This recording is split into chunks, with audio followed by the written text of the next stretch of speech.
All right, so now we're going to see what happens with those diazonium ions and acting as good leaving groups in substitution type reactions.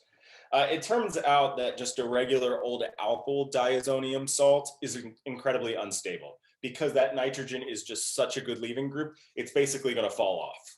There's no way to kind of stop it from reacting with anything and everything around it. So those aren't really great for having these types of reactions with. If you have an aryl diazonium salt, meaning that you're going to start with aniline, you're going to react it with your nitrosonium ion, and you're going to get your diazonium group on there.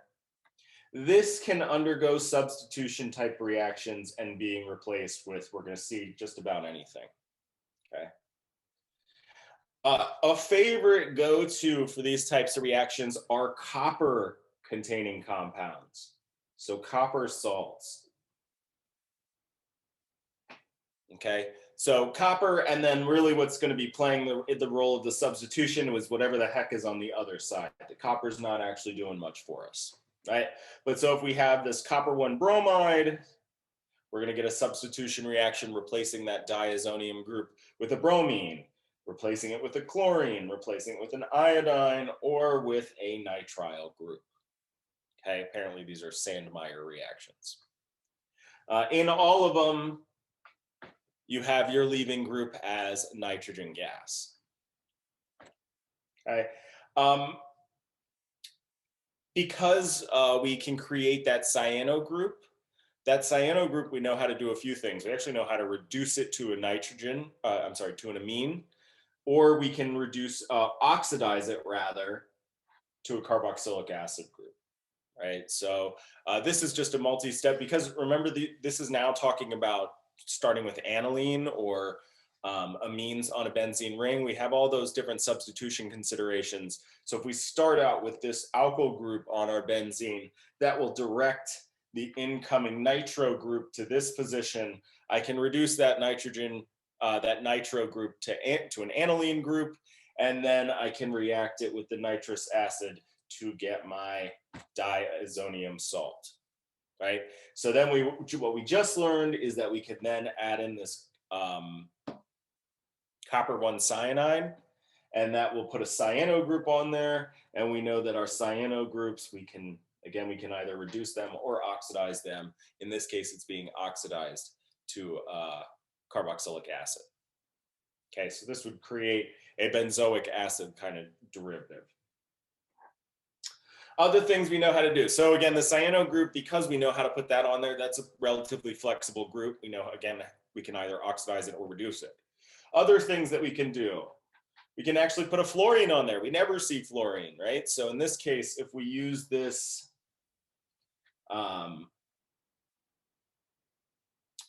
boron tetrafluoride, hydroboron tetrafluoride compound, HBF4, let's call it that. That sounds better.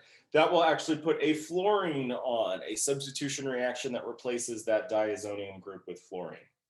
If we have water and heat, what's that going to do for us? Put a phenol on there. Okay, right? So we have a substitution reaction replacing our diazonium with an OH group, hydroxyl group. And lastly, if we just have acidic conditions, that will chop it off and replace it with a hydrogen.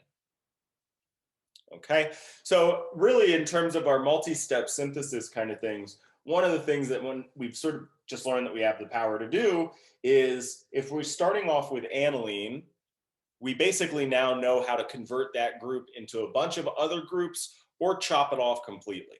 So in this case, right, what this reaction is first putting aniline on, well, first putting a nitro group on there and then reducing it to aniline using the iron.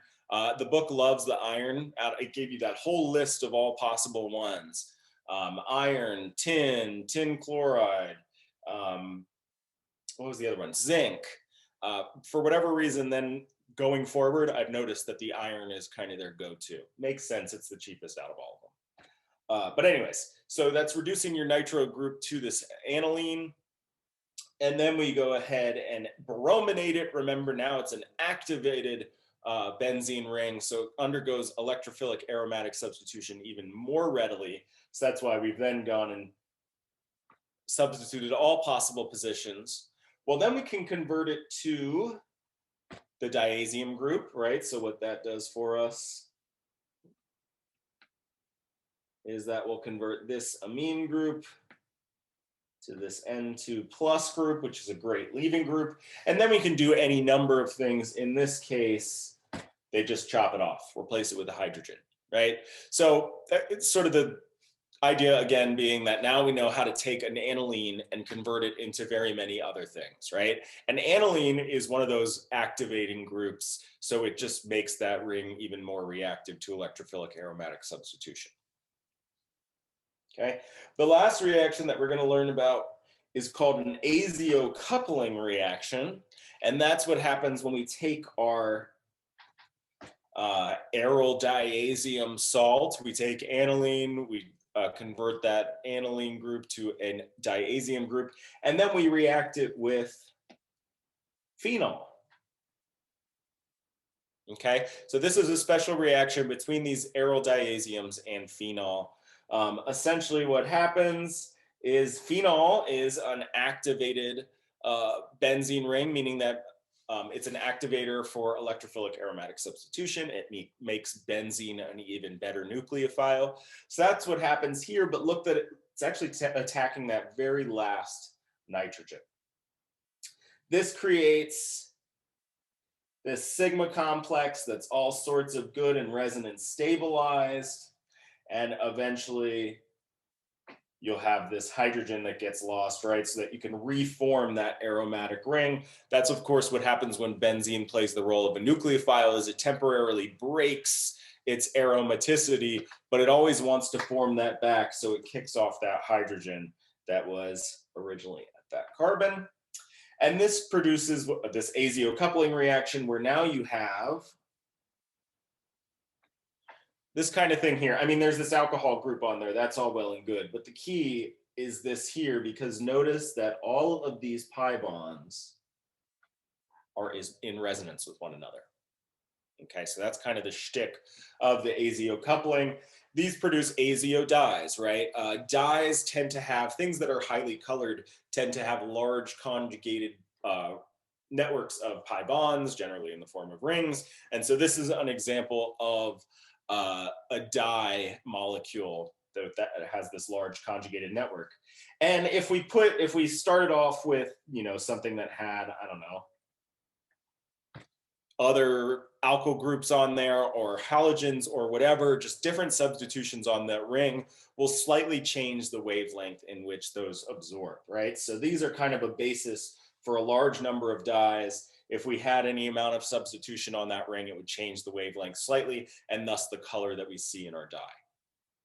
Okay, so what we learned about these diazonium salts is that those diazonium ions are really good leaving groups, right? They pop off as nitrogen gas. And so we can do a variety of substitution reactions. Copper is a sort of a go-to cation to be used for these types of substitutions. We also, this HBF4, if we add just water and heat, that would create a phenol, and the strong acid would replace it with a hydrogen, right? So these are all various substitution reactions starting out with this diazonium salt. We also learned about an azo coupling reaction, where if you have any sort of an activator, and the example we gave was phenol, but any activating group would work because it makes that benzene ring a better nucleophile. This produces this azo group, and really, again, the key here is this large network of conjugated bonds. So this is a good way to produce dye molecules. All right, and this is going to be thrown in here too, just because it's kind of quick, but I didn't have any place to put it, and that is reactions of nitrogen heterocycles. So we spent this whole chapter talking about substitution reaction of benzene rings. Well, what about other aromatic compounds, specifically those that are heterocyclic? So pyrrole was an example of something that we know is a aromatic compound because you have 2, 4, and then this pair of electrons here makes it 6, right? So nitrogen will put that pair of electrons in a p orbital so that it can participate in resonance and make pyrrole aromatic, okay? Turns out that pyrrole is even more reactive for electrophilic aromatic substitution for these EAS reactions than benzene, and specifically at the C2 carbon, right? So the nitrogen gets 1. This is at the C2 position. We'll have an electrophilic aromatic substitution reaction with bromine specifically at that position. So why is it specifically at that position? Well, it has to do with resonance stabilization of the intermediate, right? So the first step, just like with our other electrophilic aromatic substitution reactions, is the ring plays the role of the nucleophile. So the ring will attack that one bromine. So now it breaks its aromaticity when it does that, but it can do that because it's stabilizing that positive charge around the ring. And most importantly would be this right here, where that positive charge is stabilized on that nitrogen. And notice that now everybody in the ring has a complete octet, right? The reason why this is more stable in green than this or this is because carbocations do not have complete octets, right? So this particular resonance intermediate is far more stable than the other ones, which is why the C2 position is preferable. If you put it at the C3 position, you would never have the positive charge stabilized by the nitrogen, okay? Whoop.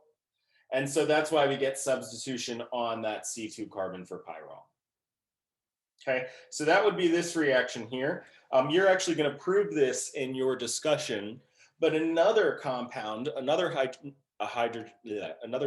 heterocyclic that we learned about was pyridine. Okay, this is also an aromatic compound.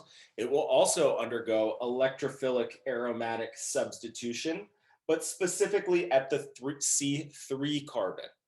Okay, it's also something that you should notice is that it requires a much higher temperature. So it is not as reactive as pyrrole, and you're going to sort of prove that it has everything to do with those resonance contributors and which one is the more stable.